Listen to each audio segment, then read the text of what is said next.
Mara Ramos, superintendente do Departamento de Águas e Energia Elétrica do Estado de São Paulo. Mara assumiu como superintendente do Departamento de Águas e Energia Elétrica do Estado de São Paulo, DAEE, em janeiro de 2023. É tecnóloga em obras hidráulicas, engenheira civil e sanitarista, com especialização em gestão ambiental, mestrado em gestão de recursos hídricos e MBA em saneamento ambiental. Atua como conselheira fiscal da EMAE, é representante junto ao Conselho da ABES e é membro do Comitê Gestor do Grupo Especialista em Segurança Hídrica do IWA, a International Water Association. Obrigada, Mara. Boa tarde a todos. É um prazer estar aqui com vocês, discutindo um tema muito relevante aqui no INCOB. E eu gostaria também de agradecer toda a colaboração dos organizadores desse fabuloso encontro, e aqui em nome de Lupércio e também da Soraya, que são os nossos colegas no DAE, parabéns aí pela organização desse evento. Bom, para quem não conhece, eu vou apresentar rapidamente o que é o DAE, né? Estamos aqui falando de um tema de governança, e eu vou abordar aqui o aspecto da governança na visão dos órgãos gestores da água, né? Então, eu vou apresentar aqui o DAE, que é o órgão gestor no Estado de São Paulo. É uma das autarquias mais antigas do Estado. Desde 51, o DAE tem uma responsabilidade com a gestão das águas.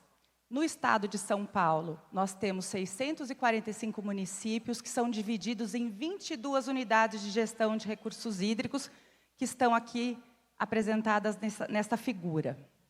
Este é o nosso grande Estado de São Paulo. Bom, a gente sabe que no Brasil, a governança dos recursos hídricos é organizada de diversas formas e formatos. Existem secretarias que fazem esse trabalho de regulação e outorga e fiscalização das águas. Existem fundações, existem institutos, existem empresas e também existem as autarquias. Então, no caso do Estado de São Paulo, aqui a gente vê nesse diagrama uma representação geral de como se dá a gestão das águas em âmbito nacional, estadual e também no âmbito da participação dos comitês. E a gente enxerga o DAE, então, aqui como uma entidade estadual que faz esse trabalho de regulação e fiscalização das águas.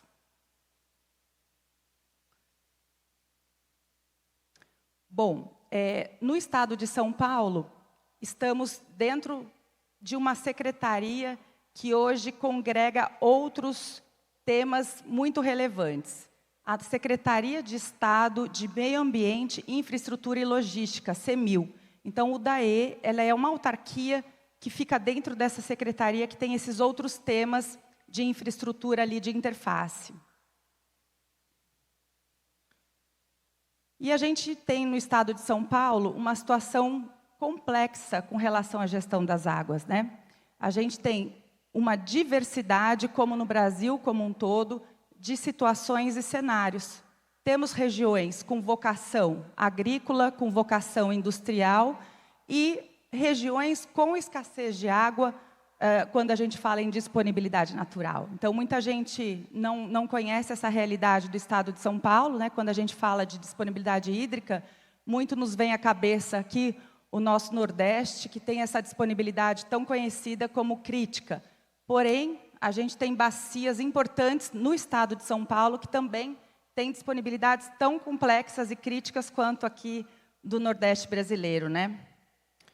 E regiões altamente ocupadas. Isso que traz aí mais desafios a este cenário.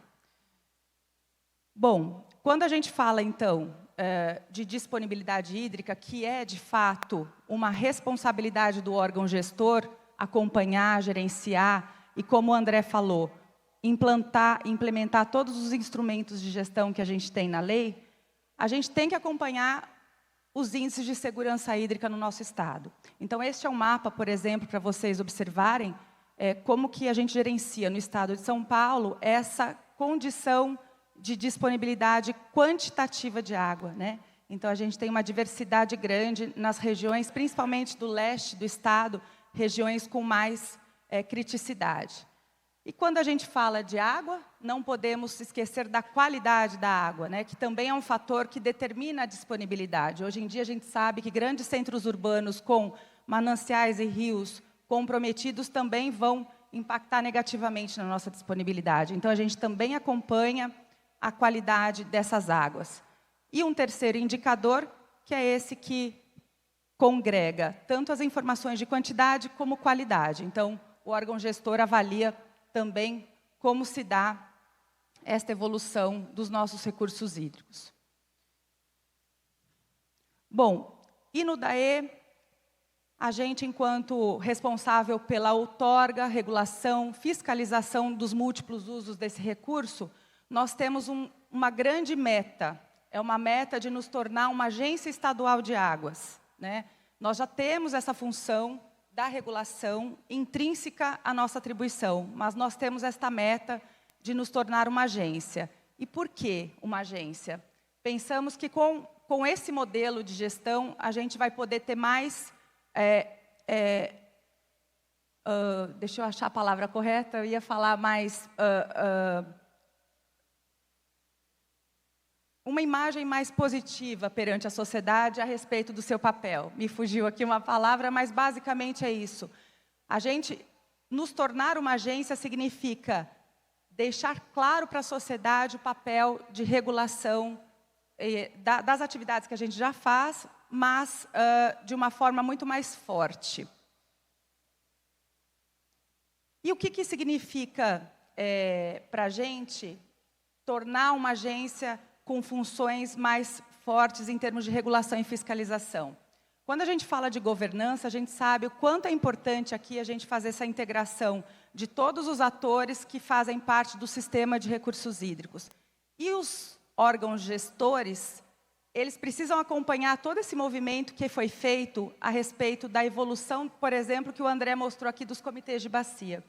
Então, a gente sabe que não adianta um dos atores do sistema evoluir e dar um passo adiante se todos os atores também não fizerem esse movimento. Então, eu acredito que o DAE, ao se tornar uma agência, ele vai dar esse passo importante no fortalecimento da instituição.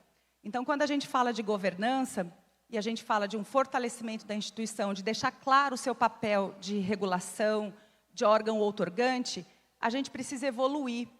E quando a gente fala em evolução, a gente tem que evoluir nos instrumentos de gestão que foram mostrados aqui. Por exemplo, não dá mais para a gente não pensar, enquanto órgão gestor, em conceder outorgas da mesma forma como a gente fazia há muito tempo atrás. A gente tem que evoluir nos mecanismos que a própria lei estabelece como possíveis, como, por exemplo, uma alocação de água em tempos de crise, instrumentos de cobrança mais efetivos.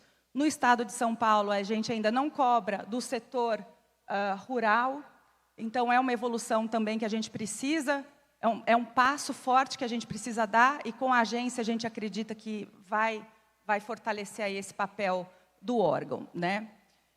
Quando a gente fala também de fortalecimento institucional, é fundamental que a gente tenha uma clareza nos papéis. Então, foi dito aqui, muito importante, o papel do município em todo o sistema de gestão. E, de fato, o município é um ator imprescindível para que a gestão dos recursos hídricos aconteça.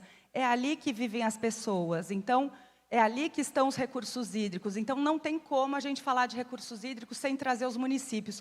Mas, muitas vezes, a gente percebe que existe uma confusão entre papéis. Papéis de Estado, papéis do município, das instituições, dos comitês. Então, é importantíssimo que a gente tenha muito bem claro o papel dos municípios nesse cenário, né?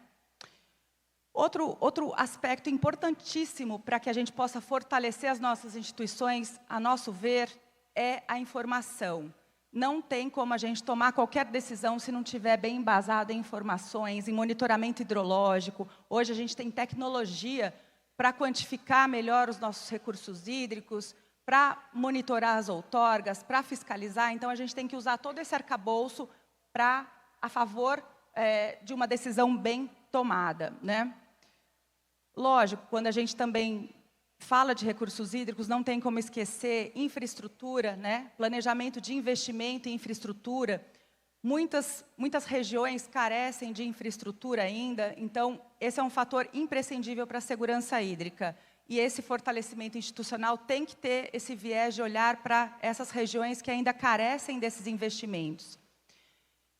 Mais importante, quando a gente fala de segurança hídrica, é a gente saber nos preparar para qualquer crise, qualquer evento crítico. E muito a gente discute a respeito da resiliência dos nossos sistemas. E a gente tem que discutir, não dá mais para os órgãos gestores não discutirem essa questão. Que nível de segurança nós queremos ter? Né? Quando a gente fala, passamos por uma crise hídrica, aprendemos lições. Que lições que a gente aprendeu? Principalmente a lição de que se a gente não tiver um planejamento antecipado, vamos ficar realmente com uma situação complexa, tanto para situações de cheia, quanto situações de escassez hídrica. E a gente tem que entender e começar os órgãos gestores a discutir que nível de risco a gente quer correr, né? Qual que é o nível aceitável de risco e de insegurança hídrica que a gente quer correr. Ou, fazendo a mesma pergunta de outra forma, quanto a gente quer investir para a segurança hídrica? É uma pergunta importante, né? Que hoje o nosso sistema, tanto de recursos hídricos e de saneamento, não dá essa clareza. Então, é um ponto que a gente precisa discutir. Já chegando ao fim deste grande diagrama aqui do que a gente considera importante para melhorar a governança das agências de água, não podemos deixar de falar das parcerias e das interfaces com outras políticas públicas. Não tem como a gente falar de saneamento, de recursos hídricos, sem falar de habitação, principalmente nos grandes centros. E por aí vai. Então, a gente tem que ter esse olhar mais amplo para as outras políticas públicas que interferem também nos nossos recursos hídricos, né? E aí, pessoal, nós trazemos aqui para provocação, aqui da nossa mesa, e depois para debate com vocês, de um aspecto importante. A gente sabe, e está vivendo ainda, uma discussão grande a respeito do novo marco do saneamento e do arcabouço do saneamento. E uma coisa que também a gente não discute claramente no setor de recursos hídricos é a interferência deste marco no nosso setor de recursos hídricos. Por quê? A gente tem, hoje, uma clareza, né, com este marco, ao citar que o saneamento básico é composto por 4 serviços: abastecimento de água, coleta de esgoto, drenagem, resíduos sólidos. Quando a gente traz essa discussão desses 4 serviços de competência municipal, olha aí a gente de novo falando da clareza dos papéis, a gente traz essa clareza neste marco de que esses 4 serviços são de competência municipal. A gente tem que repensar qual que é o papel das agências estaduais nesse contexto. E a gente tem que discutir isso, junto com os comitês também, que, como o André falou, que também são entes que, muitas vezes, investem no sistema por uma carência de algum dos atores ali envolvidos. Então, nós temos que discutir qual que é a interferência dessa condição do novo marco do saneamento no nosso setor de recursos hídricos, e principalmente na questão da infraestrutura. Porque, na medida em que os serviços estão cada vez mais municipalizados e cada vez mais concedidos à iniciativa privada, com quem fica o papel do investimento da infraestrutura, principalmente de grandes investimentos como barragens, que são muitas vezes compartilhadas por mais de um município. Então, essa é uma lacuna que nós enxergamos dentro desse nosso sistema, que é o atendimento de regiões e não de municípios isolados. Então, é um problema que a gente precisa discutir qual que é a posição dos órgãos outorgantes, dos órgãos gestores de água, né? E a última provocação aqui que a gente traz nesse diagrama é a questão da liderança. Nós temos um papel importante aqui neste evento do INCOB, que é de formar novas lideranças. A gente sabe o quanto isso é necessário para que a gente continue o desenvolvimento. A gente percebe o nosso setor, muitas vezes, apagado, né? Os novos estudantes aqui de engenharia não têm muito interesse em entrar neste mundo das águas. Então, fica aqui o desafio para todos nós, né? A gente tem que formar novos líderes, pessoas que se interessam pelo nosso setor, porque a gente tem um longo caminho ainda pela frente de evolução. Então, eu queria deixar essas provocações também, porque isso faz parte do fortalecimento da governança de todo o nosso sistema, né?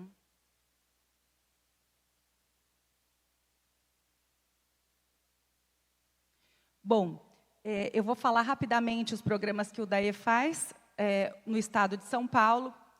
Foi muito bem colocado pelo nosso artista aqui, né, o Zé do Paraíba, a respeito da importância dos municípios no sistema. Então, o DAE, dentro dessa lógica do que eu apresentei, do que a gente imagina ser importante para o fortalecimento da governança das agências de água, a gente tem buscado atuar sempre em parceria com os municípios. Então, a nossa agência estadual, em São Paulo, tem 4 grandes linhas de atuação, e as 4 em parceria com os municípios.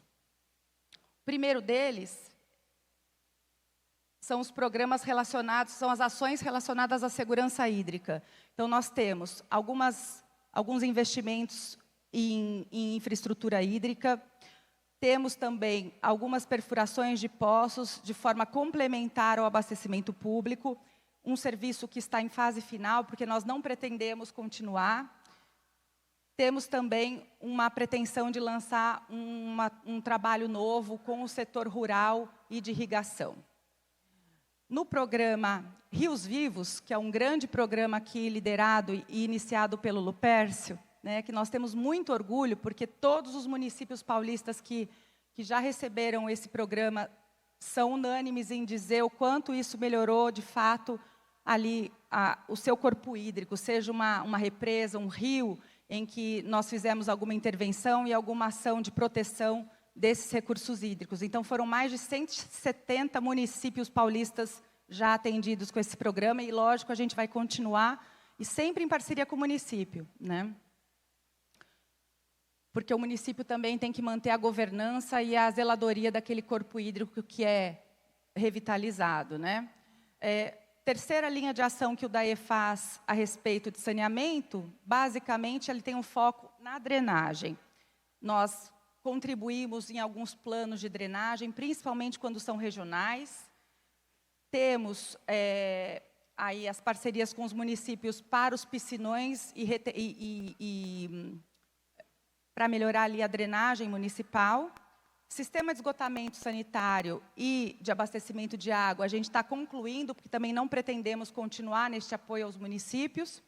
E a implantação de alguns sistemas de macro e microdrenagem.